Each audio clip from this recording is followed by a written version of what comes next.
Noun എന്താണ്, അതിന്റെ classification എന്താണെന്ന് പറഞ്ഞു. ഇപ്പൊ നമ്മൾ പറഞ്ഞത് കൗണ്ടബിൾ നൗൺ എന്താണ്, അൺകൗണ്ടബിൾ നൗൺ എന്താണെന്ന് പറഞ്ഞു. തിരുവനന്തപുരം ഒരു നൗണാണ്, കമ്പ്യൂട്ടർ ഒരു നൗണാണ്, pen, book, bag, river, Periyar ഒക്കെ നമുക്കെന്ന് പറയാം നൗൺ എന്ന് പറയാം.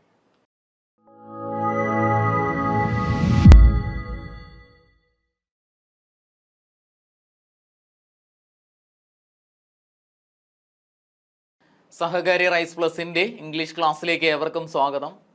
നമ്മൾ നോക്കുന്നത് ഇംഗ്ലീഷിലെ വളരെ പ്രധാനപ്പെട്ടതും എന്നാൽ വളരെ എളുപ്പത്തിൽ ഉത്തരങ്ങൾ കിട്ടുന്നതുമായിട്ടുള്ള ടോപ്പിക്കാണ് പാർട്സ് ഓഫ് സ്പീച്ച്. നമ്മൾ നോക്കുന്ന ടോപ്പിക്ക് പാർട്സ് ഓഫ് സ്പീച്ച് ആണ്, വേറെ ഒന്നുമില്ല, ഐഡൻറ്റിഫിക്കേഷൻ ആണ്.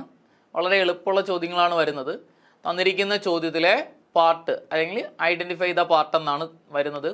അഡ്ജക്റ്റീവ് ഏത്, അതുപോലെ ആഡ് വെർബ് ഏതാണ്, അതുപോലെ നൗണുകൾ ഏതൊക്കെയാണ്, കൺജങ്ഷനുകൾ ഏതൊക്കെയാണ്, ഇങ്ങനെയുള്ള കണ്ടെത്തലുകൾ അല്ലെങ്കിൽ ഇങ്ങനെയുള്ള വാക്കുകളെ ഐഡൻറ്റിഫൈ ചെയ്യുക എന്നതാണ് ഈ ടോപ്പിക് കൊണ്ട് ഉദ്ദേശിക്കുന്നത്. അപ്പോൾ നമ്മൾ പഠിക്കുന്നത് എന്ത് ചെയ്യും, സെൻറ്റൻസിൻ്റെ ഭാഗങ്ങൾ ഏതൊക്കെയാണ്, ഒരു സെൻറ്റൻസിൽ ഏതൊക്കെ വാക്കുകൾ ചേർന്നാണ് ഒരു സെൻറ്റൻസ് ഉണ്ടാകുന്നത്, ആ വാക്കുകളുടെ തരങ്ങൾ ഏതൊക്കെയാണ്, ആ വാക്കുകൾ എങ്ങനെ കണ്ടെത്താൻ കഴിയും അല്ലെങ്കിൽ എങ്ങനെ നമുക്ക് മനസ്സിലാക്കാൻ കഴിയും, ഇതാണ് നമ്മളിന്ന് പഠിക്കാൻ വേണ്ടിയിട്ട് പോകുന്നത്. സെൻറ്റൻസും സെൻറ്റൻസിൻ്റെ പാർട്ടും. നോക്കിയേ, നമുക്കറിയാം സെൻറ്റൻസുകൾ എന്ന് പറഞ്ഞു കഴിഞ്ഞാൽ ഒരു കൂട്ടം വാക്കുകളാണ്, അല്ലെങ്കിൽ ഒരു proper arrangements of words is known as A sentence എന്നാണ് പറയുന്നത്. ഒരു വ്യക്തമായ രീതിയിൽ അർത്ഥം കിട്ടുന്ന രീതിയിൽ വാക്കുകളെ അറേഞ്ച് ചെയ്യുന്നതിനാണ് സെൻറ്റൻസ് എന്ന് പറയുന്നത്. ഇത്തരത്തിൽ നമ്മൾ അറേഞ്ച് ചെയ്യുന്ന വാക്കുകൾക്ക് ഓരോന്നിനും ഓരോ പേരുകളുണ്ട്. ആ പേരുകൾ അനുസരിച്ച് വാക്കുകളെ കാറ്റഗറി ചെയ്തിട്ടുണ്ട്, അത് കണ്ടെത്തുക, അതാണ് നമ്മളെ ടോപ്പിക്ക്. ഓക്കെ, ഒരു സെൻറ്റൻസിനകത്ത് പ്രധാനമായിട്ടും വരുന്ന ഭാഗങ്ങൾ ഏതൊക്കെയാണെന്ന് ചോദിച്ചു കഴിഞ്ഞാൽ, ഒന്ന് നൗൺ വരാറുണ്ട്, രണ്ടാമത്തെ പ്രോനൗണുകൾ വരാറുണ്ട്, മൂന്നാമത്തത് അഡ്ജക്റ്റീവുകൾ വരാറുണ്ട്, നാലാമത്തത് വെർബുകൾ വരാറുണ്ട്, അടുത്തത് ആഡ് വെർബുകൾ വരാറുണ്ട്, അതുപോലെ പ്രിപ്പോസിഷൻ വരാറുണ്ട്, കൺജങ്ഷനും അതുപോലെ ഇന്റർജങ്ഷനും വരും. അപ്പോൾ എല്ലാവരും എന്നോടൊപ്പം ഒന്ന് പറഞ്ഞേ, ഒരു സെൻറ്റൻസിൻ്റെ പ്രധാനപ്പെട്ട ഭാഗങ്ങൾ ഏതൊക്കെയാ? നൗണ്, അതുപോലെ pronoun, adjective, verb, add verb, preposition, conjunction, അതുപോലെ ഇന്റർജങ്ഷൻ. ഒരു തവണ കൂടെ പറഞ്ഞേ, ഏതൊക്കെയാ പ്രധാനപ്പെട്ട ഭാഗങ്ങൾ? നോക്കിയേ, നൗണുകൾ വരാറുണ്ട്, ഇനി പ്രോനൗണുകൾ വരാറുണ്ട്, അഡ്ജക്റ്റീവ്, വെർബ്, അതുപോലെ ആഡ് വെർബ്, പ്രിപ്പോസിഷൻ, കൺജങ്ഷൻ, ഇന്റർജങ്ഷൻ. ഇതൊക്കെയാണ് ഒരു സെൻറ്റൻസിൻ്റെ പ്രധാനപ്പെട്ട പാർട്ടുകളെന്ന് പറയുന്നത്. ഇതൊക്കെയാണ് ഒരു സെൻറ്റൻസിൻ്റെ പ്രധാനപ്പെട്ട ഭാഗങ്ങൾ. അപ്പോൾ നമ്മൾ പഠിക്കാൻ പോകുന്നത് എന്താണ് നൗണ്, നൗണിൻ്റെ ക്ലാസിഫിക്കേഷൻസ് ഏതൊക്കെയാണ്, അവയ്ക്ക് ഓരോന്നിനും പറയുന്ന പേരുകൾ ഏതൊക്കെയാണ്, അവയുടെ എക്സാമ്പിൾ ഏതൊക്കെയാണ്, അതേപോലെ എന്താണ് പ്രോനൗൺ, അതിൻ്റെ ക്ലാസിഫിക്കേഷൻ, അതിൻ്റെ എക്സാമ്പിൾസ്, അതുപോലെ അഡ്ജക്റ്റീവ്, അതിൻ്റെ ക്ലാസിഫിക്കേഷൻസും അതിൻ്റെ എക്സാമ്പിളും, അതുപോലെ വെർബ്, അതുപോലെ എന്ത് ചെയ്യും, ആഡ് വെർബും, പ്രിപ്പോസിഷൻ, കൺജങ്ഷൻ, ഇന്റർജങ്ഷൻ, ഇതൊക്കെയാണ് നമ്മൾ പഠിക്കുന്നത്. നമ്മുടെ ഏത് പ്രിപ്പോസിഷൻ നമ്മൾ ടോപ്പിക്കായിട്ട് പഠിച്ചതാണ്, അതുപോലെ കൺജങ്ഷൻ നമ്മൾ ടോപ്പിക്കായിട്ട് പഠിക്കാനുള്ളതാണ്. നമ്മൾ സിലബസ് അനുസരിച്ച് എന്ത് ചെയ്യും, കോറിലേറ്റീവ്സ് അല്ലെങ്കിൽ കൺജങ്ഷൻ എന്ന് പറഞ്ഞിട്ട് ടോപ്പിക്കായിട്ട് ഈ പറയുന്ന വാക്കുകളുടെ യൂസേജുകൾ, ഈ പറയുന്ന വാക്കുകൾ എങ്ങനെ നമുക്കൊരു സെൻറ്റൻസിനെ കണക്ട് ചെയ്യാൻ ഉപയോഗിക്കാം, ഇതൊക്കെ നമ്മൾ പഠിക്കുന്നതാണ്. പ്രിപ്പോസിഷൻ നമ്മൾ പഠിച്ചതാണ്. നമ്മൾ പ്രിപ്പോസിഷൻ്റെ യൂസേജ് എവിടെയൊക്കെയാണ് ഇത്തരം പ്രിപ്പോസിഷൻ ഉപയോഗിക്കുന്നത്. നമ്മൾ ഇവിടെ പഠിക്കുന്നത് വേറെ ഒന്നുമില്ല, സ്പോട്ട് ചെയ്യാൻ മാത്രമേ ഉള്ളൂ. ഇതിൽ തന്നിരിക്കുന്ന സെൻറ്റൻസിൽ അഡ്ജക്റ്റീവ് ഏത്, അല്ലെങ്കിൽ തന്നിരിക്കുന്ന വാക്കിൻ്റെ അഡ്ജക്റ്റീവ് രൂപം ഏത്, തന്നിരിക്കുന്ന സെൻറ്റൻസിലെ നൗൺ ഏത്, ഇങ്ങനെ കണ്ടെത്താൻ മാത്രം പഠിച്ചാൽ മതി. ഐഡൻറ്റിഫിക്കേഷനാണ് ടോപ്പിക്ക്. ഓക്കെ, നമ്മൾ ഓരോന്നായിട്ടാണ് പറയുന്നത്. അതിൽ ആദ്യത്തേതാണ് നൗണ്. എന്താണ് നൗണ്, നൗണ് നമ്മൾ എങ്ങനെ കണ്ടെത്താം, നൗണിൻ്റെ ക്ലാസിഫിക്കേഷൻസ് ഏതൊക്കെയാണ്, നമുക്ക് എല്ലാവർക്കും അറിയാവുന്ന കാര്യമാണ്. വാട്ട് ഈസ് നൗൺ എന്ന് പറഞ്ഞു കഴിഞ്ഞാൽ എന്താ, എന്തിൻ്റെയും പേരായ ശബ്ദത്തിനെയാണ് നമ്മൾ എന്തെന്ന് പറയുന്നത്, നൗൺ എന്ന് പറയുന്നത്. ഏതൊരു വസ്തുവിൻ്റെയോ വ്യക്തികളുടെയോ അല്ലെങ്കിൽ സ്ഥലത്തിൻ്റെയോ എന്തിൻ്റെയും പേരായ ശബ്ദത്തിന് പറയുന്ന പേരാണ് നൗൺ എന്ന് പറയുന്നത്. എന്തിനും ഐഡൻറ്റിറ്റി നൽകുന്ന ഒന്നിനെയാണ് നമ്മൾ എന്തെന്ന് പറയുന്നത്, നൗണുകൾ എന്ന് പറയുന്നത്. അപ്പോൾ എന്തിൻ്റെയും പേരായ ശബ്ദത്തിന് പറയുന്ന പേര് നൗൺ. നമുക്കറിയാം, നമുക്ക് ലോകത്തുള്ള എല്ലാ വസ്തുക്കളുടെയും സാധനങ്ങളുടെയും വ്യക്തികളുടെയും സ്റ്റേറ്റ് അവസ്ഥകളുടെ ഒക്കെ പേരിനെ നമുക്ക് എന്തെന്ന് പറയാം, നൗൺ എന്ന് പറയാം. നിങ്ങൾക്ക് എക്സാമ്പിൾ നിങ്ങൾക്ക് തന്നെ പറയാം, ഏതൊക്കെയാ?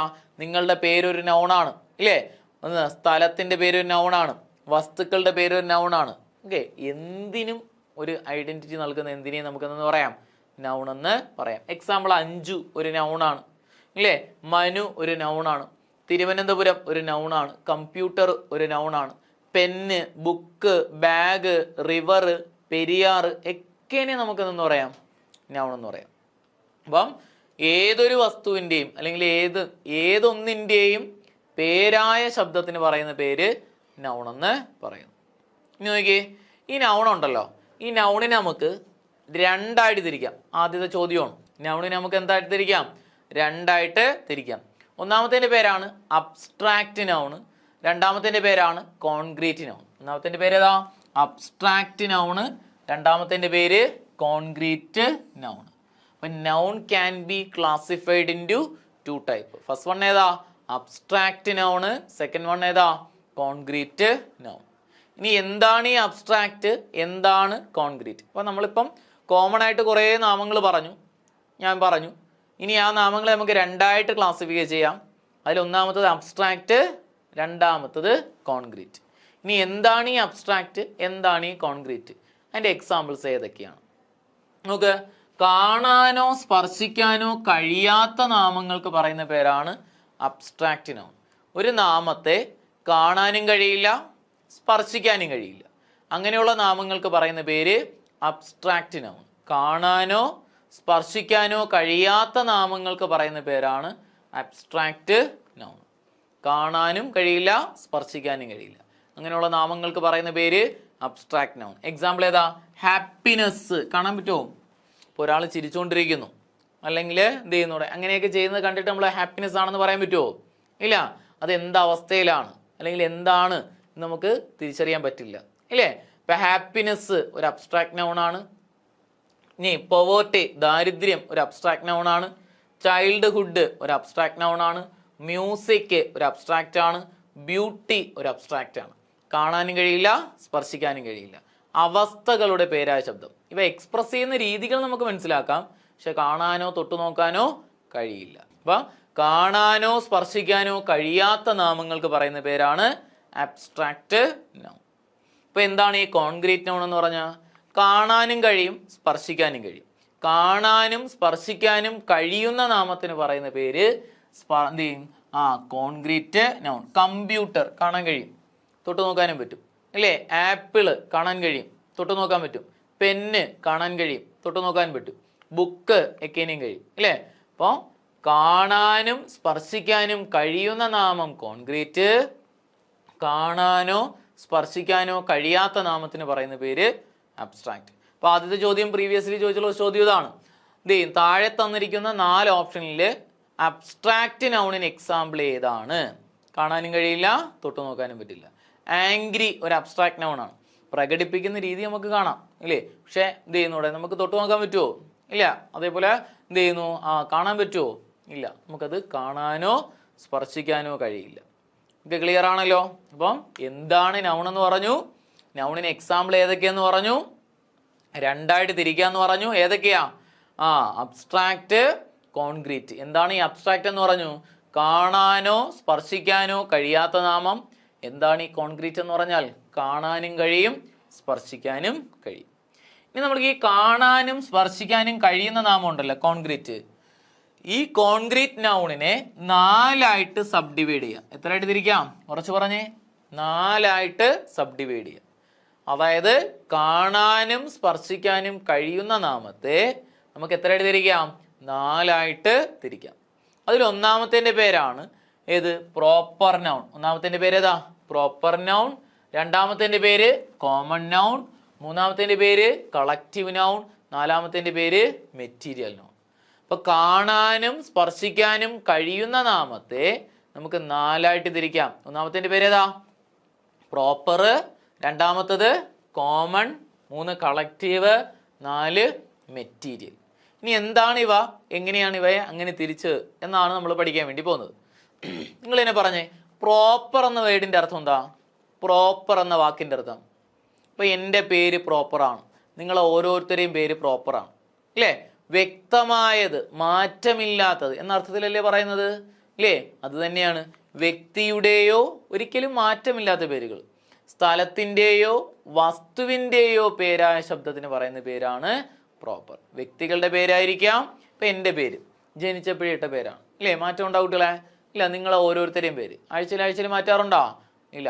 സ്ഥലങ്ങളുടെ പേര്, നിങ്ങൾ ഓരോരുത്തരെയും സ്ഥലത്തിൻ്റെ പേര് ആഴ്ചയിൽ മാറ്റി മാറ്റി പറയാറുണ്ടോ? ഇല്ല. വസ്തുക്കളുടെ പേര്, ഓരോ വസ്തുവിൻ്റെയും ഫിക്സഡ് നെയിമുകൾ മാറ്റി മാറ്റി പറയാറുണ്ടോ? ഇല്ല. ഇപ്പൊ വ്യക്തി, സ്ഥലം, വസ്തു എന്നിവയുടെ പേരായ ശബ്ദത്തിന് പറയുന്ന പേരാണ് പ്രോപ്പർ നൗൺ. എന്ത് പറഞ്ഞു? വ്യക്തികളുടെയോ സ്ഥലത്തിൻ്റെയോ വസ്തുവിൻ്റെയോ പേരിനെയാണ് നമ്മൾ എന്തെന്ന് പറയുന്നത്?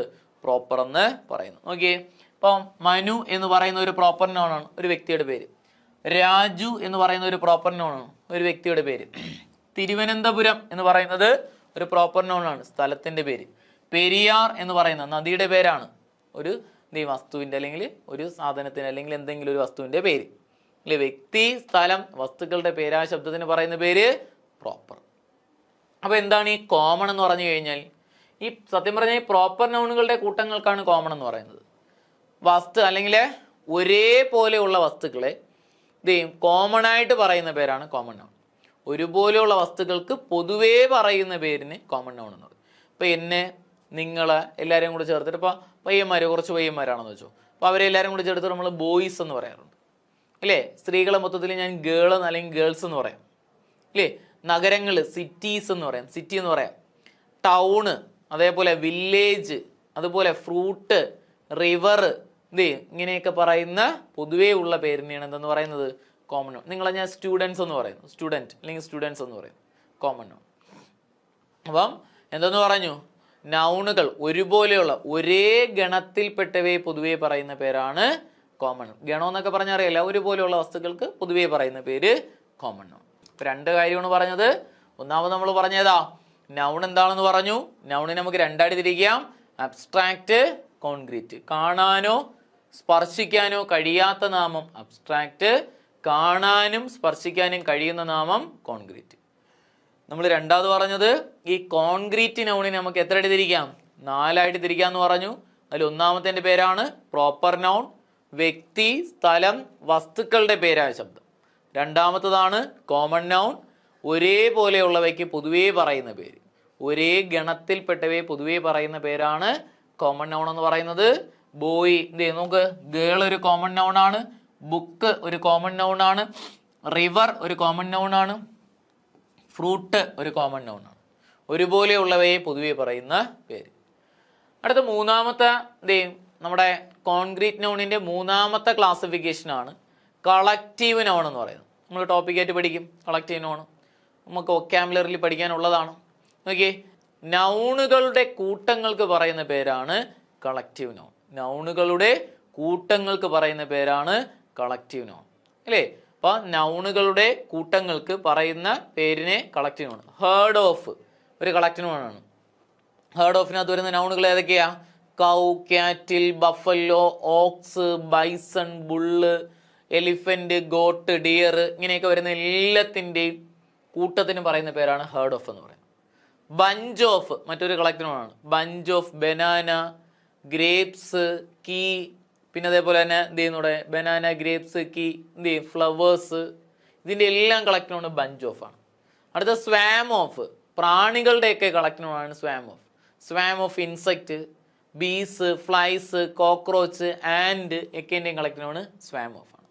അപ്പം നാമങ്ങളുടെ ഇംഗ്ലീഷിൽ വരുന്ന നാമങ്ങളുടെ കൂട്ടത്തിന് പറയുന്ന പേരാണ് എന്തെന്ന് പറയുന്നത്? Collective noun. ഇനി കോളനി ഓഫ് മറ്റൊരു കളക്റ്റീവ് നൗൺ ആണ്. കോളനി ഓഫ് ആൻഡ്, അതുപോലെ എന്ത് ചെയ്യുന്നുണ്ട് പെങ്കിന്, ബീസ്, ആൻഡ് ബാറ്റ്, പെങ്കിന്, ബീസ് ഒക്കെയും കോളനി ഓഫിനകത്ത് വരുന്നു. അപ്പം നമ്മൾ പറഞ്ഞത് കോൺക്രീറ്റ് നൗണിനെ നാലായിട്ട് തിരിക്കാം. അതിലാദ്യത്തത് പ്രോപ്പർ നൗൺ, വ്യക്തി, സ്ഥലം, വസ്തു എന്നിവയുടെ പേരായ ശബ്ദം. രണ്ടാമത്തത് കോമൺ നൗൺ, ഒരുപോലെയുള്ളവയ്ക്ക് പൊതുവേ പറയുന്ന പേരാണ് കോമൺ നൗൺ. ഒരേ ഗണത്തിൽപ്പെട്ടവയെ പൊതുവേ പറയുന്ന പേര് കോമൺ നൗൺ. ഇപ്പോൾ വിദ്യാർത്ഥികൾക്ക് നമ്മൾ സ്റ്റുഡൻസ് എന്ന് പറയുന്നു, സ്ത്രീകൾക്ക് ഗേൾ അല്ലെങ്കിൽ വുമൺ എന്ന് പറയുന്നു, പയ്യന്മാർക്ക് അല്ലെങ്കിൽ ആണുങ്ങൾക്ക് ബോയ് അല്ലെങ്കിൽ മാൻ എന്ന് പറയുന്നു. വില്ലേജ്, ടൗണ്, കൺട്രി ഒക്കെയും കോമൺ നൗൺ ആണ്. ഹേർഡ് ഓഫ് എന്ന് പറഞ്ഞാൽ മൂന്നാമത്താണ് കളക്റ്റീവ് നൗൺ. ഇംഗ്ലീഷിലെ നാമങ്ങളുടെ കൂട്ടങ്ങൾക്ക് പറയുന്ന പേരാണ് കളക്റ്റീവ് നൗൺ. നാമങ്ങളുടെ കൂട്ടങ്ങൾക്ക് പറയുന്ന പേര് collective noun. Herd of, bunch of, swarm of, colony of, litre of, അതുപോലെ ഫ്ലോക്ക് ഓഫ്, എല്ലാം കളക്റ്റീവ് നൗൺ ആണ്. ഇനി ലാസ്റ്റത്താണ് മെറ്റീരിയൽ നൗൺ. എന്താണ് മെറ്റീരിയൽ നൗൺ എന്ന് പറഞ്ഞു കഴിഞ്ഞാൽ വസ്തുക്കളുടെ പേരായ ശബ്ദത്തിനെയാണ് എന്തെന്ന് പറയുന്നത് മെറ്റീരിയൽ എന്ന് പറയുന്നത്. മെറ്റീരിയൽ നൗൺ മീൻസ് വസ്തുക്കളുടെ പേരായ ശബ്ദം. Gold, silver, iron, platinum, wood, plastic, ഇതെല്ലാം മെറ്റീരിയൽ നൗണുകളാണ്. അപ്പം മെറ്റീരിയൽ നൗൺ മീൻസ് വസ്തുക്കളുടെ പേരായ ശബ്ദത്തിന് പറയുന്ന പേര് മെറ്റീരിയൽ നൗൺ. ക്ലിയർ ആണല്ലോ? അപ്പൊ നമ്മൾ പറഞ്ഞു പാർട്സ് ഓഫ് സ്പീച്ച് അതിൽ ആദ്യത്തെ ഭാഗമാണ് നൗൺ എന്ന് പറയുന്നത്. എന്തിൻ്റെയും പേരായ ശബ്ദത്തിനെയാണ് നൗൺ എന്ന് പറയുന്നത്. രണ്ടായിട്ട് തിരിക്കാന്ന് പറഞ്ഞു. ഒന്നാമത്തത് ദി അബ്സ്ട്രാക്റ്റ്, രണ്ടാമത്തത് കോൺക്രീറ്റ്. കാണാനോ സ്പർശിക്കാനോ കഴിയാത്ത നാമം അബ്സ്ട്രാക്റ്റ്, കാണാനും സ്പർശിക്കാനും കഴിയുന്ന നാമം കോൺക്രീറ്റ്. ഇനി ഈ കോൺക്രീറ്റ് നൗൺ നമുക്ക് എത്ര എടുത്തിരിക്കാം? 4 ആയിട്ട് സബ് ഡിവൈഡ് ചെയ്യാം. ഒന്നാമത്തെ പേര് ഏതാ? Proper noun. രണ്ടാമത്തെ പേര് കോമൺ നൗൺ. മൂന്നാമത്തത് കണക്റ്റീവ്. നാലാമത്തത് മെറ്റീരിയൽ. എന്താണെന്നും എൻ്റെ എക്സാമ്പിൾ പറയാം. ഓക്കെ ആണല്ലോ? അടുത്ത കാര്യത്തിലേക്ക് പോവാം. നോക്കിയേ, രണ്ടാമത്തതാണ് നമ്മൾ നൗണിൻ്റെ തന്നെ ക്ലാസിഫിക്കേഷൻ പഠിക്കുമ്പോൾ എല്ലാ കാര്യങ്ങളും പഠിക്കണം. കൗണ്ടബിൾ നൗൺ രണ്ടാമത്തെ ഒരു ടൈപ്പ് നൗൺ ആണ്. കൗണ്ടബിൾ നൗണും അൺകൗണ്ടബിൾ നൗൺ. എന്താണ് ഈ കൗണ്ടബിൾ നൗൺ, എന്താണ് അൺകൗണ്ടബിൾ നൗൺ പഠിക്കുക. അപ്പൊ നമുക്ക് അതിന് വാക്കിൽ നിന്ന് തന്നെ കിട്ടും എന്താണ് കൗണ്ടബിൾ. കൗണ്ടബിൾ മീൻസ് എണ്ണാൻ കഴിയുന്നു. അൺകൗണ്ടബിൾ എണ്ണാൻ കഴിയില്ല. എണ്ണാൻ കഴിയുന്ന നാമത്തിന് പറയുന്ന പേരാണ് കൗണ്ടബിൾ നൗൺ. എണ്ണാൻ കഴിയുന്ന നാമത്തിന് പറയുന്ന പേര് കൗണ്ടബിൾ നൗൺ. എന്നാൽ എണ്ണാൻ കഴിയാത്ത നാമത്തിന് പറയുന്ന പേരാണ് അൺകൗണ്ടബിൾ നൗൺ. എണ്ണാൻ കഴിയാത്ത നാമത്തിന് പറയുന്ന പേര് അൺകൗണ്ടബിൾ നൗൺ. അല്ലേ? എത്ര എന്ന് ചോദിച്ചാൽ ഉത്തരം നൽകുന്ന നാമങ്ങൾ കൗണ്ടബിളും നൽകാത്തത് അൺകൗണ്ടബിളും. എണ്ണാൻ കഴിയുന്ന നാമം കൗണ്ടബിള്, എണ്ണാൻ കഴിയാത്തത് അൺകൗണ്ടബിൾ. ഇപ്പൊ നോക്കിയേ, കൗണ്ടബിളിന് എക്സാമ്പിൾ ആണ് apple, book, students, boy, pen. ഇതൊക്കെ കൗണ്ടബിൾ ആണ്. കൗണ്ടബിൾ ആണ്. ആപ്പിൾ 1, 2, 3 നമുക്ക് പറയാം. അല്ലേ? ബുക്സ് പറയാം. പിന്നെ അതേപോലെ സ്റ്റുഡൻസ് പറയാം. അതുപോലെ ബോയ് ഒക്കെ ഇനി നമുക്ക് പറയാം. എന്നാൽ എണ്ണാൻ കഴിയാത്ത നാമങ്ങൾക്ക് പറയുന്ന പേരാണ് അൺകൗണ്ടബിൾ. വളരെ പ്രധാനപ്പെട്ടത് പഠിച്ചോ. അൺകൗണ്ടബിൾ നൗണായിട്ട് ഉപയോഗിക്കുന്ന വാക്കുകളാണ് water, milk, money, beauty, sugar, knowledge, work, food, ഇതിനെല്ലാം നമുക്ക് എന്തെന്ന് പറയാം അൺകൗണ്ടബിൾ നൗൺ. എണ്ണാൻ കഴിയാത്ത നാമങ്ങൾക്ക് പറയുന്ന പേര് അൺകൗണ്ടബിൾ. എക്സാമ്പിൾ ഏതാ? വാട്ടർ അൺകൗണ്ടബിൾ ആണ്, മിൽക്ക് അൺകൗണ്ടബിൾ ആണ്, മണി അൺകൗണ്ടബിൾ ആണ്, എന്ത് ചെയ്യും, ബ്യൂട്ടി അൺകൗണ്ടബിൾ ആണ്, ഷുഗർ, നോളജ്, അതേപോലെ വർക്ക്, ഫർണിച്ചർ എല്ലാം അൺകൗണ്ടബിൾ ആയിട്ട് ഉപയോഗിക്കുന്നു. ഒരു മാർക്ക് നോക്കിയേ, അൺകൗണ്ടബിൾ നൗൺ കഴിഞ്ഞിട്ട് തുടർന്ന് വരുന്ന ഉത്തരങ്ങൾ എപ്പോഴും സിംഗുലാർ വെർബുകളായിരിക്കും. അൺകൗണ്ടബിൾ നൗൺ കഴിഞ്ഞിട്ട് തുടർന്ന് വരുന്ന വാക്കുകൾ എപ്പോഴും എന്തായിരിക്കണം? സിംഗുലാർ വെർബുകളായിരിക്കണം. അതൊരു മാർക്ക് പഠിച്ചോണം. നമ്മൾ കോൺകോഡി പഠിച്ചതാണ്. Uncountable noun plus singular verb. Countable noun സിംഗുലാറും പ്ലൂറലും നോക്കി നമ്മൾ എഴുതിയാൽ മതി. കൗണ്ടബിളിനെ നമുക്ക് സിംഗുലാറായിട്ടും പ്ലൂറലായിട്ടും എടുക്കാൻ വേണ്ടി കഴിയും. ഇപ്പോൾ ആപ്പിൾ എന്ന് പറയുന്ന ആപ്പിൾസ് എന്ന് പറഞ്ഞ പ്ലൂറലായിട്ട് മാറും. ആപ്പിൾ സിംഗുലാർ ആണ്. Book books, student students, boy boys, അതേപോലെ പെന്ന് പെൻസ് എന്ന് പറയാം. എന്നാൽ അൺകൗണ്ടബിൾ നൗണ് സിംഗുലാർ ആയിട്ടാണ് എടുക്കുന്നത്. അവയ്ക്ക് പ്ലൂറൽ ഫോമുകൾ ഇല്ല. ക്ലിയർ ആണല്ലോ? അപ്പോൾ അവയ്ക്ക് പ്ലൂറലായിട്ട് എസ് ഇട്ട് പ്ലൂറലൊന്നും പറയാൻ പറ്റത്തില്ല. അപ്പോൾ നമുക്ക് അതുകൊണ്ട് തന്നെ അൺകൗണ്ടബിൾ നൗൺ കഴിഞ്ഞിട്ട് വരുന്ന ഉത്തരങ്ങൾ എപ്പോഴും എന്തായിരിക്കണം? സിംഗുലാർ വെർബ് ആയിരിക്കണം. നമ്മൾ ഇപ്പോൾ പറഞ്ഞത് എന്തായിരുന്നു? എന്താണ് കൗണ്ടബിൾ നൗൺ, എന്താണ് അൺകൗണ്ടബിൾ നൗൺ എന്നാണ് പറഞ്ഞത്. എണ്ണാൻ കഴിയുന്ന നാമങ്ങൾക്ക് പറയുന്ന പേരാണ് കൗണ്ടബിള്, എണ്ണാൻ കഴിയാത്ത നാമങ്ങൾക്ക് പറയുന്ന പേര് അൺകൗണ്ടബിൾ. ക്ലിയർ ആണല്ലോ? അപ്പം നൗൺ എന്താണ്, എൻ്റെ ക്ലാസിഫിക്കേഷൻ എന്താണെന്ന് പറഞ്ഞു. ഇപ്പം നമ്മൾ പറഞ്ഞത് കൗണ്ടബിൾ നൗൺ എന്താണ്, അൺകൗണ്ടബിൾ നൗണ് എന്താണെന്ന് പറഞ്ഞു. അടുത്ത് പാർട്സ് ഓഫ് സ്പീച്ചിൽ രണ്ടാമത്തെ ഭാഗമാണ് പ്രോനൗണുകൾ. എന്താണ് പ്രോനൗൺ, പ്രോനൗണിൻ്റെ ക്ലാസിഫിക്കേഷൻസ് ഏതൊക്കെയാണ് നോക്കിയേ. നാമത്തിന് പകരം ഉപയോഗിക്കുന്ന വാക്കുകൾക്ക് പറയുന്ന പേരാണ് പ്രോനൗൺ. ഒരു നാമത്തിന് പ്രോപ്പറായിട്ടുള്ള പേരുള്ള ഒരു നാമത്തിന് പകരം ഉപയോഗിക്കുന്ന വാക്കുകൾക്ക് പറയുന്ന പേര് എന്ത് ചെയ്യും? പ്രോനൗൺ. പ്രോ മീൻസ് പകരം. നാമത്തിന് പകരം ഉപയോഗിക്കുന്ന വാക്കുകളാണ് എന്ന് പറയുന്നത് പ്രോനൗണുകൾ എന്ന് പറയുന്നത്. ഏതൊക്കെയാണെന്ന് നോക്കിയേ. ഈ പ്രോനൗണുകൾ നമുക്ക് സാധാരണ രണ്ട് തരത്തിൽ തിരിക്കാം. പ്രൊനൗണുകൾ നമുക്ക് എത്ര ആയിട്ട് തിരിക്കാം? രണ്ടായിട്ട് തിരിക്കാം. ഒന്നാമത്തെയാണ് ഇൻഡെഫിനിറ്റ് പ്രൊനൗണുകളും രണ്ടാമത്തത് ഡെഫിനിറ്റ് പ്രൊനൗൺ. എന്തൊക്കെയായിട്ട് തിരിക്കാം? ഇൻഡെഫിനിറ്റ് പ്രൊനൗൺസ് എന്നും ഡെഫിനിറ്റ് പ്രൊനൗൺസ് എന്നും പറഞ്ഞ് തിരിക്കാം. നമുക്ക് അങ്ങനെ ക്ലാസിഫിക്കേഷൻ ചോദിക്കില്ല, എന്നാലും നമ്മൾ പഠിച്ചു വെച്ചിരിക്കുക. ചില പരീക്ഷയ്ക്ക് ഇങ്ങനെ ചോദിച്ചാലാ താഴെ തന്നിരിക്കുന്നതിൽ ഇൻഡെഫിനിറ്റ് പ്രൊനൗൺസ് ഉപയോഗിച്ച് അല്ലെങ്കിൽ പ്രോനൗൺ ഉപയോഗിച്ച് എഴുതിയിരിക്കുന്ന സെന്റൻസ് ഏത്? നമുക്ക് പ്രോനൗണേ അറിയാവുള്ളൂ, ഇൻഡെഫിനിറ്റ് ഏതെന്ന് അറിഞ്ഞൂടെങ്കിൽ പണി പാളിപ്പോവും. നോക്കിയേ, ഡെഫിനിറ്റ് പ്രൊനൗണിന് എക്സാമ്പിൾ ആണ് I, we, you, he, she, it, they. ഏതൊക്കെയാ? I, we, you, he, she, it, they. ഇവയ്ക്ക് പറയുന്ന പേര് ഡെഫിനിറ്റ് പ്രൊനൗൺ. ഏതൊക്കെയാ? I, we, you, he, she, it, they പറയുന്ന പേര് ഡെഫിനിറ്റ് പ്രൊനൗൺ. എന്നാൽ ഇൻഡെഫിനിറ്റ് കൃത്യത ഇല്ലാത്തതാണ്. എത്രയും നമുക്ക് എണ്ണം പറയാൻ പറ്റൂല.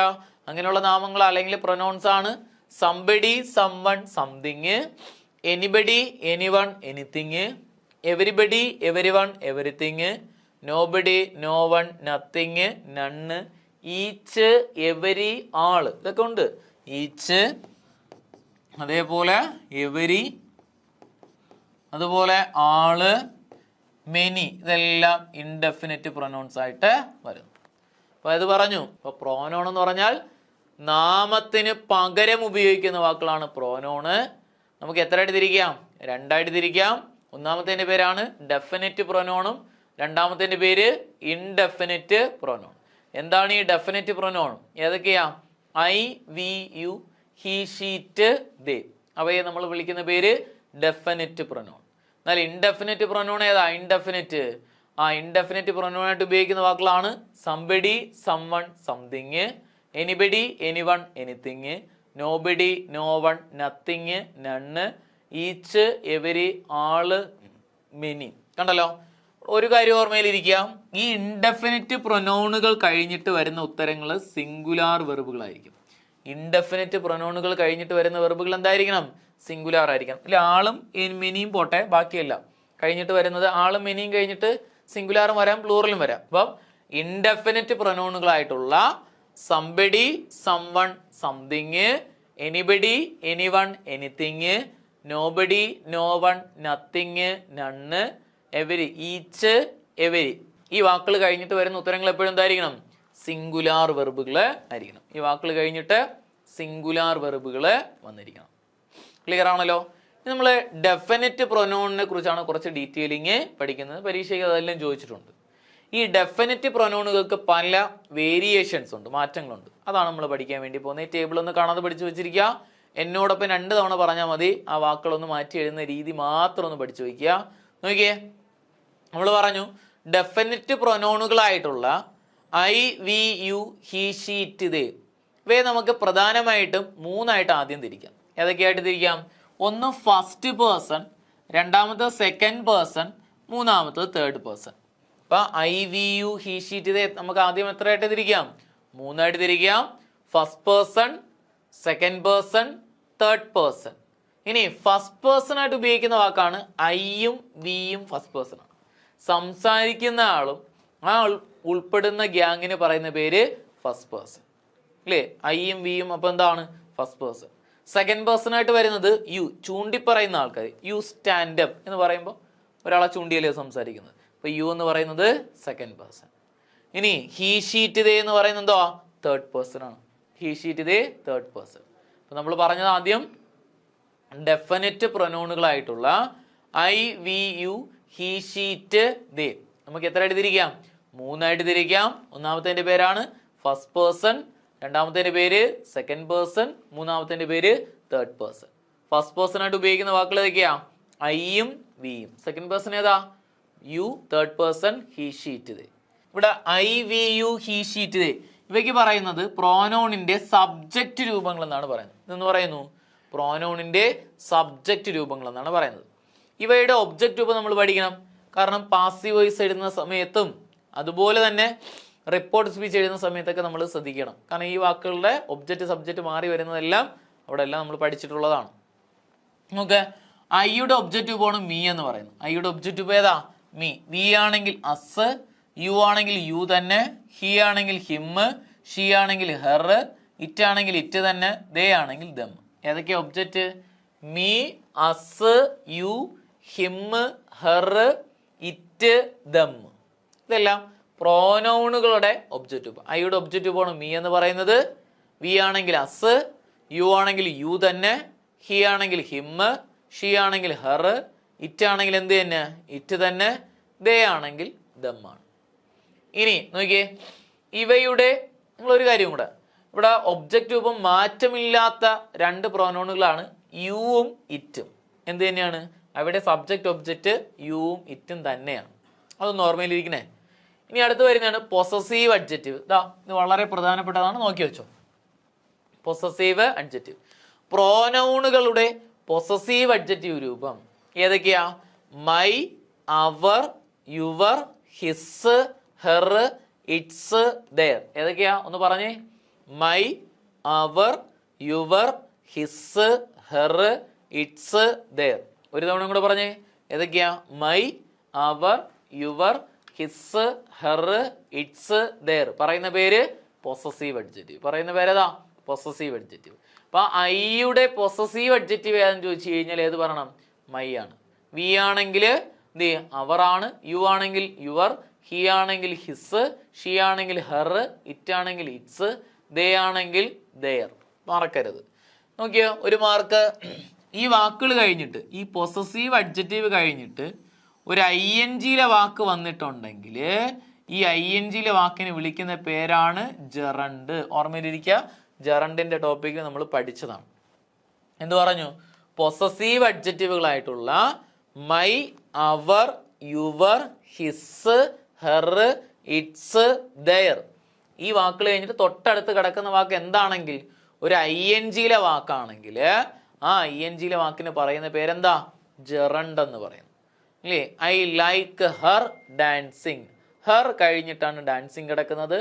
അതുകൊണ്ട് ഡാൻസിങ്ങിനെ നമുക്ക് എന്തെന്ന് പറയാം? അഡ്ജക്റ്റീവ് എന്ന് പറയാം. നമ്മൾ പറഞ്ഞത് പൊസസീവ് അഡ്ജക്റ്റീവ് കഴിഞ്ഞിട്ട് ING-ലെ വാക്ക് വന്നാൽ, പൊസസീവ് അഡ്ജക്റ്റീവ് കഴിഞ്ഞിട്ട് ING-ലെ വാക്ക് വന്നു കഴിഞ്ഞാൽ അതിന് പറയുന്ന പേര് ജെറണ്ട് എന്ന് പറയുന്നു. അതിന് പറയുന്ന പേര് ജെറണ്ട്. ഓക്കെ, ഇനി ഒരു മാർക്ക് കൂടെ നോക്കിയാണ്. ഈ വാക്കുകൾ കഴിഞ്ഞിട്ട് തൊട്ടടുത്തായിട്ട് ഒരു നൗണാണ് വരുന്നതെങ്കിൽ, ഈ വാക്കുകൾ കഴിഞ്ഞിട്ട് തൊട്ടടുത്തായിട്ട് എന്ത് വന്നിട്ടുണ്ട്? ഒരു നാമം, ഒരു പേരുകളാണ് വരുന്നതെങ്കിൽ ഈ വാക്കുകൾക്ക് പറയുന്ന പേര് അഡ്ജക്റ്റീവ് എന്ന് പറയുന്നു. ഈ വാക്കുകൾക്ക് പറയുന്ന പേര് അഡ്ജക്റ്റീവ് എന്ന് പറയുന്നു. ഏതൊക്കെയാ? My, our, your, his, her, its, their. ഈ വാക്കുകൾ കഴിഞ്ഞിട്ട് തൊട്ടടുത്തൊരു നൗണാണ് വരുന്നതെങ്കിൽ ആ വാക്കുകൾക്ക് പറയുന്ന പേര് എന്ത് ചെയ്യും? ഈ my, our, your, his, her, its, their ഇതിന് പറയുന്ന പേര് അഡ്ജക്റ്റീവ് എന്ന് പറയും. നമ്മൾ അഡ്ജക്റ്റീവ് പഠിക്കാൻ പോകുന്നതാണ്. അഡ്ജക്റ്റീവ് എന്നാണ് പറയുന്നത്. My book is missing. My കഴിഞ്ഞ് തൊട്ടടുത്ത് ബുക്ക് വന്നിരിക്കും. ബുക്ക് ഒരു നൗണാണ്, അതുകൊണ്ട് മൈയെ നമുക്ക് എന്തെന്ന് പറയാം? അഡ്ജക്റ്റീവ് എന്ന് പറയാം. ഇതത്രയൊന്നും ഓർമ്മയിലിരിക്കുക. ഇനി പ്രോനൗണിന്റെ അടുത്ത ക്ലാസിഫിക്കേഷൻ ആണ് പൊസസീവ് പ്രോനൗൺ. ഏതൊക്കെയാ പൊസസീവ് പ്രോനൗൺ ആയിട്ട് ഉപയോഗിക്കുന്നത്? ഇവിടെ പൊസസീവ് അഡ്ജക്റ്റീവ്, ഇവിടെ പൊസസീവ് പ്രോനൗൺ ആണ് പറഞ്ഞത്. ഏതൊക്കെയാ?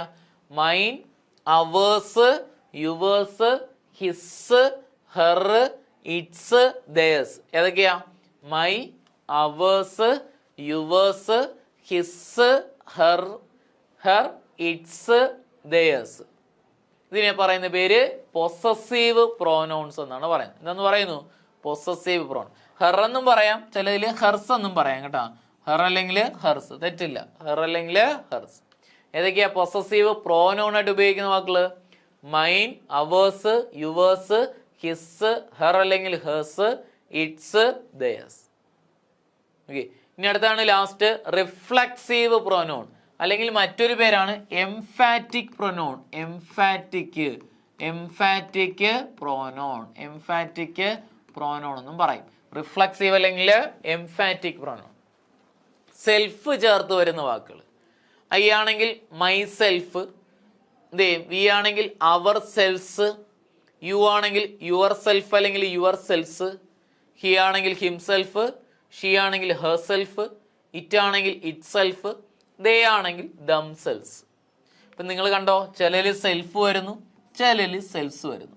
ഈ സെൽഫ് വരുന്ന വാക്കുകളെല്ലാം സിംഗുലാറും സെൽസ് വരുന്നതെല്ലാം പ്ലൂറലുമായിട്ട് കൺസിഡർ ചെയ്യുന്നു. അപ്പോൾ നിങ്ങൾക്ക് ഡൗട്ട് വരും, ഐ പ്ലൂറൽ അല്ലേ എന്ന്. ഐ ബേസിക്കലി സിംഗുലാർ ആണ്, അതിന് നമ്മൾ ഗ്രാമർ ബേസിൽ ഉപയോഗിക്കുമ്പോഴാണ് അത് എന്തായിട്ട് ഉപയോഗിക്കുന്നത്, പ്ലൂറലായിട്ട് ഉപയോഗിക്കുന്നത്. അപ്പം ഏതൊക്കെ പറഞ്ഞു? റിഫ്ലക്സീവ് പ്രൊനൗണിന്റെ മറ്റൊരു പേര് ഏതാ? Emphatic pronoun. ഏതൊക്കെയാ എംഫാറ്റിക് പ്രൊനൗൺ ആയിട്ട് അല്ലെങ്കിൽ റിഫ്ലക്സീവ് ആയിട്ട് ഉപയോഗിക്കുന്നത്? Myself, ourselves, yourself എന്നും പറയാം, യുവർ സെൽസ് എന്നും പറയാം. Himself, herself, itself, themselves. Clear ആണല്ലോ? നമ്മൾ പറഞ്ഞത് പ്രോനോണുകളുടെ വ്യത്യസ്ത രൂപങ്ങളാണ് പറഞ്ഞത്. പ്രോനോണായിട്ട് ഉപയോഗിക്കുന്നതിൽ ഇൻഡെഫിനിറ്റ് പ്രൊനോണുകളെ കുറിച്ചാണ് ഡീറ്റെയിലിംഗ് പോയത്.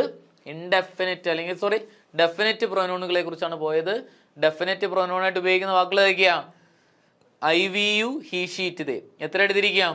3 ആയിട്ട് തിരിക്കാം. First person, second person, third person. First person ആയിട്ട് ഉപയോഗിക്കുന്ന വാക്കുകൾ ഏതൊക്കെയാ? ഐയും വിയും. സെക്കൻഡ് പേഴ്സൺ ഏതാ? യു. തേർഡ് പേഴ്സൺ ഏതാ? He she it they. ഇനി ഇവിടെ ഒബ്ജക്റ്റീവ് പറ. Me, us, you, him, her, it, them. ഇനി എന്റെ പൊസസീവ് അഡ്ജക്റ്റീവ് ഏതൊക്കെയെന്ന് പറഞ്ഞു? My, our, your, his, her, its, their. ഈ വാക്കുകൾ കഴിഞ്ഞിട്ട് തൊട്ടടുത്ത് ഒരു ING വന്നാൽ ING വാക്കിന് പറയുന്ന പേരെന്താ? ജെറണ്ടും. എന്നാൽ ഈ വാക്കുകൾ കഴിഞ്ഞിട്ട് തൊട്ടടുത്ത് ഒരു നൗണ് വന്നു കഴിഞ്ഞാൽ ഈ വാക്കുകൾക്ക് പറയുന്ന പേര് അഡ്ജക്റ്റീവ് ഒന്നും ആണെന്ന് പറഞ്ഞു. ഇനി നമ്മൾ അടുത്ത് പറഞ്ഞതാ പൊസസീവ് പ്രോനൗൺ ആണ്. പൊസസീവ് പ്രൊനൗൺ ആയിട്ട് ഉപയോഗിക്കുന്ന വാക്കുകൾ ഏതൊക്കെയാ? Mine, ours, yours, his, her അല്ലെങ്കിൽ ഹേഴ്സ്, ഇറ്റ്സ്, ദെയേഴ്സ്. റിഫ്ലക്സീവ് പ്രൊനൗണിന്റെ മറ്റൊരു പേര് ഏതാ? Emphatic pronoun. പരീക്ഷയ്ക്ക് ചോദിച്ചിട്ടുണ്ട്. താഴെ തന്നിരിക്കുന്നതിൽ എംഫാറ്റിക് പ്രൊനൗൺ ഏതാണ്? ഏതൊക്കെയാ? Myself, ourselves, yourself അല്ലെങ്കിൽ yourselves, himself, herself, itself, themselves. എല്ലാം വരുന്ന ഏതാ? എംഫാറ്റിക് അല്ലെങ്കിൽ റിഫ്ലക്സീവ് പ്രൊനൗണുകൾ എന്ന് പറയുന്നു. ക്ലിയർ ആണോ? ക്ലിയർ ആയോ? നോക്കിയേ, ഈ റിഫ്ലക്സീവ് പ്രൊനൗണുമായിട്ട് ബന്ധപ്പെടുത്തി PSC പരീക്ഷയ്ക്ക് നമ്മൾ ചോദ്യങ്ങൾ വന്നിട്ടുണ്ട്. എളുപ്പമാണ് ചോദ്യങ്ങളുടെ ഉത്തരം എഴുതാൻ. ഈ റീസെൻ്റ്ലി എന്ത് ചെയ്യുന്നൂടെ ഒരു 4-5 ടെസ്റ്റ് മുമ്പും പരീക്ഷയിൽ ചോദിച്ചിട്ടുള്ളതാണ്. നോക്കിയേ, ഈ റിഫ്ലക്സീവ് പ്രൊനൗണിനെ എങ്ങനെ നമുക്ക് ഉത്തരമായിട്ട് എഴുതാം? റിഫ്ലക്സീവ് പ്രൊനൗണുകൾ ഒരു സെന്റൻസിൽ ഒബ്ജക്റ്റിന്റെ സ്ഥാനത്താണ് ഉത്തരമായിട്ട് വരുന്നത്. റിഫ്ലക്സീവ് പ്രൊനൗൺ അല്ലെങ്കിൽ എംഫാറ്റിക് പ്രൊനൗണുകൾ സെൽഫ് ചേർത്ത് വരുന്ന വാക്കുകളാണ്. ഇവ ഒരു സെന്റൻസിൽ ഒബ്ജക്റ്റിന്റെ സ്ഥാനത്താണ് ഉത്തരമായിട്ട് വരുന്നത്. അപ്പോൾ നിങ്ങൾക്ക് ഒബ്ജക്റ്റിന്റെ സ്ഥാനം അറിയില്ല. എവിടെയാണ് ഈ ഒബ്ജക്റ്റിന്റെ സ്ഥാനം? ഒരു സെന്റൻസിൽ വെർബ് കഴിഞ്ഞിട്ട് തൊട്ടടുത്ത് വരുന്ന വാക്കുകൾക്ക് പറയുന്ന പേരാണ് ഒബ്ജക്റ്റ്. ഒരു സെന്റൻസിൽ വെർബ് കഴിഞ്ഞിട്ട് തൊട്ടടുത്ത് കിടക്കുന്ന വാക്കുകൾ നമുക്ക് എന്തെന്ന് പറയാം? ഒബ്ജക്റ്റ് എന്ന് പറയാം. ഇല്ലേ? അപ്പൊ അത്തരം വാക്കുകളാണ് ഒബ്ജക്റ്റ്. അപ്പൊ ആ സ്ഥാനങ്ങളിലാണ് എന്ത് വരുന്നത്? റിഫ്ലക്സീവ് പ്രൊനൗണുകൾ ഉത്തരമായിട്ട് വരുന്നത്. ഇനി അവ എങ്ങനെ ഉത്തരമായിട്ട് എഴുതാം? തന്നിരിക്കുന്ന സെന്റൻസിലെ സബ്ജക്റ്റ് ഏതാണോ അതിന് ഉചിതമായ റിഫ്ലക്സീവ് പ്രൊനൗണുകളാണ് ഒബ്ജക്റ്റിന്റെ സ്ഥാനത്ത് ഉത്തരമായിട്ട് വരുന്നത്. പറഞ്ഞു മനസ്സിലായ? നിങ്ങൾക്ക് റിഫ്ലക്സീവ് പ്രൊനൗൺ എവിടെ ഉത്തരമായിട്ട് വരുന്നു എന്ന് വെച്ചാൽ ഒബ്ജക്റ്റിന്റെ സ്ഥാനം. ഒബ്ജക്റ്റിന്റെ സ്ഥാനം എവിടെയാ? വെർബ് കഴിഞ്ഞിട്ട് തൊട്ടടുത്ത് കിടക്കുന്ന വാക്ക്. ഇത് എങ്ങനെ എഴുതാം? തന്നിരിക്കുന്ന സെന്റൻസിലെ സബ്ജക്റ്റിനനുസരിച്ച് എഴുതുക. സബ്ജക്റ്റ് ഹി ആണെങ്കിൽ നിങ്ങൾ ഹിംസെൽഫ് ഉത്തരമായിട്ട് എഴുതുക. സബ്ജക്റ്റ് ഷീ ആണെങ്കിൽ ഹെർസെൽഫ് ഉത്തരമായിട്ട് എഴുതുക. സബ്ജക്റ്റ് ഇറ്റ് ആണെങ്കിൽ ഇറ്റ് സെൽഫ് എഴുതുക. അത്രയുള്ള കാര്യം. നോക്കിയേ, ദേ കിൽഡ് ഡാഷ്. ഏതുവരും കൂട്ടിലെ? ദേ ആണ് സബ്ജക്റ്റ്. കിൽഡ് എന്ന് പറയുന്ന വെർബ്. വെർബ് കഴിഞ്ഞിട്ട് തൊട്ടടുത്ത് വരുന്ന വാക്കാണ് ഒബ്ജക്റ്റ്. അവിടെയാണ് നമ്മൾ എന്ത് വരുന്നതെന്ന് പറഞ്ഞു? റിഫ്ലക്സീവ് പ്രൊനൗൺ ഉത്തരം വരുന്നത്. അപ്പൊ നോക്ക്, ഇനി നമ്മൾ എങ്ങനെ ഉത്തരം എഴുതാന്ന് പറഞ്ഞു? തന്നിരിക്കുന്ന സെൻസിലെ സബ്ജക്റ്റ് നോക്കുക. ആ സബ്ജക്റ്റിന് ഉചിതമായിട്ടുള്ളവ എന്ത് ചെയ്യുന്നു? ആ സബ്ജക്റ്റിന്റെ റിഫ്ലക്സീവ് പ്രൊനൗൺ ആണ് ഉത്തരമായിട്ട് വരുന്നത്. അപ്പൊ ദേ ആയതുകൊണ്ട് എന്ത് വരുന്നു? ദം സെൽസ് അവിടെ ഉത്തരമായിട്ട് വരുന്നു. ഇനി നോക്കിയേ, പൊസസീവ് അഡ്ജക്റ്റീവ് കഴിഞ്ഞിട്ട് എന്ത് ചെയ്യും? തൊട്ടടുത്തായിട്ട് ഒരു ING വാക്ക് വന്നാൽ, പൊസസീവ് അഡ്ജക്റ്റീവ് കഴിഞ്ഞിട്ട് തൊട്ടടുത്തായിട്ട് ഒരു ING വാക്ക് വന്നു കഴിഞ്ഞാൽ ഈ ING വാക്കിന് പറയുന്ന പേരാണ് ജെറണ്ട്. നമ്മൾ നേരത്തെ പറഞ്ഞതാണ്. പൊസസീവ് അഡ്ജക്റ്റീവ് കഴിഞ്ഞിട്ട് തൊട്ടടുത്ത് ഒരു ING വാക്ക് വന്നാൽ ആ ING വാക്കിന് പറയുന്ന പേര് ജെറണ്ട് എന്ന് പറഞ്ഞു. നോക്കിയേ, ഷീ അല്ലെങ്കിൽ ഐ ലൈക്ക് ഹർ ഡാഷ്. ബ്രാക്കറ്റില് ഡാൻസ് ഉണ്ട്, ടു ഡാൻസ് ഉണ്ട്, ഡാൻസിങ് ഉണ്ട്, നണ്ണുണ്ട്. പൊസസീവ് അഡ്ജക്റ്റീവ് കഴിഞ്ഞിട്ട് ഡാഷ് വന്നിട്ട് വരുന്നു. അവിടെ എന്ത് എഴുതാന്ന് പറഞ്ഞു? ING. അതുകൊണ്ട് നമുക്ക് ഉത്തരം ഏത് വരുന്നു? ഡാൻസിങ്. ക്ലിയർ ആണോ കുട്ടികളെ? അപ്പൊ നമ്മൾ പ്രോനൗൺ എന്താണെന്ന് പറഞ്ഞു. പ്രോനൗണിന്റെ ക്ലാസിഫിക്കേഷൻ ഏതാണ്? അതിനകത്ത് വരുന്ന 1-2 മാർക്കുകളും പറഞ്ഞു. ക്ലിയർ ആണല്ലോ? വ്യക്തമായ രീതിയിൽ മനസ്സിലായെന്ന് വിശ്വസിക്കുന്നു. Okay, thank you.